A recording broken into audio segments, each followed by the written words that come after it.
We have some things that we've been discussing and we're going to continue discussing, especially when it comes to keeping our women safe. Recently, as recent as the 11th of February, Nikolai Jean-Paul Edwards, he's a youth advocate and a political leader of the Progressive Party. He actually had a press conference that would have been talking about, how we can do our part to be able to keep women safe. From a policy perspective, some of the things that we can put in place to get rid of gender-based violence. And he's here with us this morning to have a conversation about it. Good morning, Nikolai. Good morning. Thanks for having me. Not a problem, man. How you doing this morning? You good?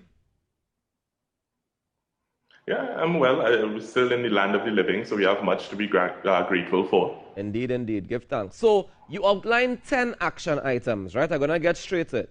At the state and civil society level, you said that there are 10 action items that can treat and end gender-based violence. You want to tell me more about that? Sure. So I will just go over a few in terms of saying that when we look at the women's movement in Trinidad and Tobago, which has been around for some time, one of the things, especially coming to light now with the death of Andrea, and we're seeing Trinidad and Tobago really coming out and trying to do their part, is an understanding of what exactly a person's asking for, or what exactly would be some of those actions that would make Trinidad and Tobago safer for a woman. So when we think about things such as a national sensitization campaign, sex education in schools, encouraging innovation, funding the work, professional support, safe spaces, and on, these are things that at the state level, actions that can be taken to bring about a positive effect. So one of the things that I've been saying to people is that Andrea's murder and more or less the fallout that comes after it and the demands by citizens, it can't just end with pepper spray and the evidence bill. It has to be more than that. So when we think about, for instance, encouraging innovation, we want to ensure that funding should be set aside for innovation that leads to a safer environment for women and girls, as well as to ensure that there is a quick response to cases of abuse. So many young people can develop apps that can be more or less able to assist women when it comes to reporting, getting a quick response from the TTPS and so forth. So we are more or less calling upon the state to take particular actions, but also civil society bodies and the private sector.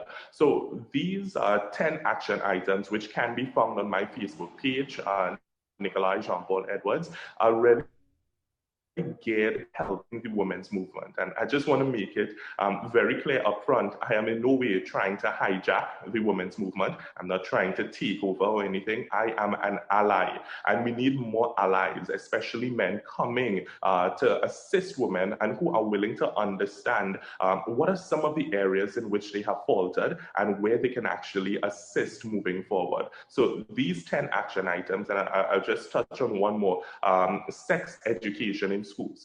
Comprehensive sexual education is part of the health and family life curriculum, which is already offered in schools. But many teachers and many schools do not follow through with the comprehensive sexuality education component.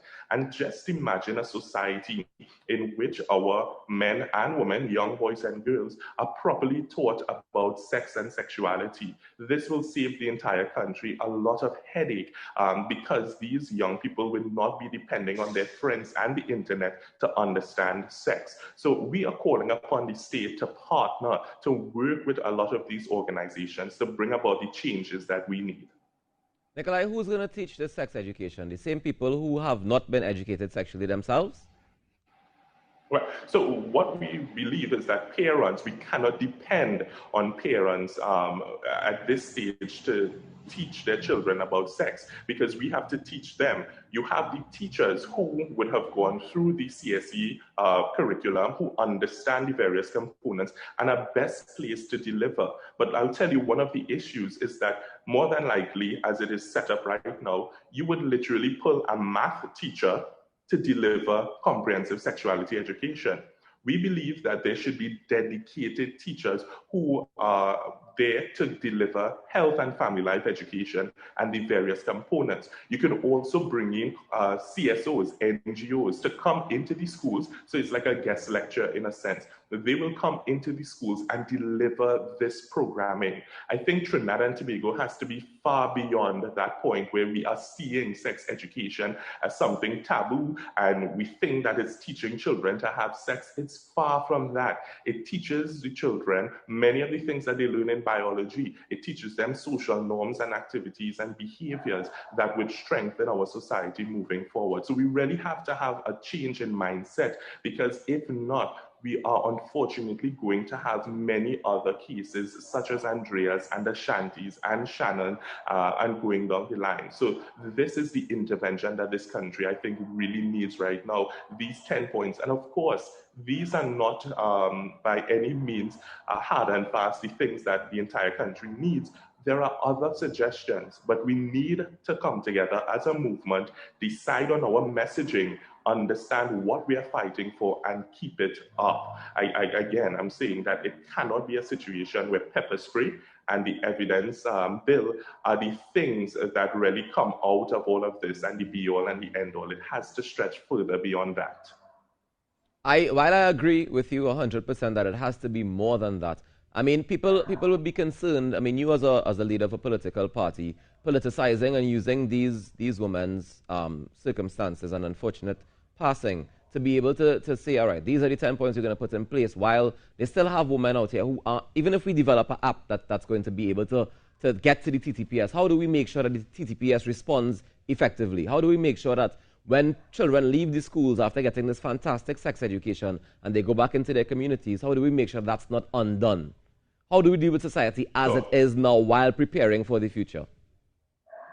Right, of course, it's an all-of-society approach. By no means is this really squarely at the feet of the politicians or those holding office in this country. It has to be about everyone, whether it's the church, the temple, the mosque, whether it is people doing work in the community who are running a homework center, the police officers themselves who require, in some cases, the right kind of training to treat with certain cases, and so forth. And me, myself, this is not a political thing for me. I have been doing this work for years as the co-chair of the Youth Advisory Group of UNFPA here in Trinidad and Tobago. I have been sent on trainings dealing with health, with sexual and reproductive health care and rights for women. I'm representing this country as far as Norway, Oslo. So these are some of the things that, based on my experiences, based on me speaking to persons on the ground, that I have put together. We even gotten, and I want to mention this, Hazel Brown, who is a veteran when it comes to the women movement. She has looked at what I have produced and she's in agreement with it, as well as Dr. Gabriel Hussein from IGDS. So, well, Nikoli, I want to thank you very much. Unfortunately, we have to take a pin in it there. But I thank you very much for joining us this morning and for sharing these points. You know, people could go check them out and see what the rest of the points are, get them in more detail. Thank you very much, Nikoli. We're going to head to the top of the hour. For your news update, please join us inside the second hour. We'll be back with more.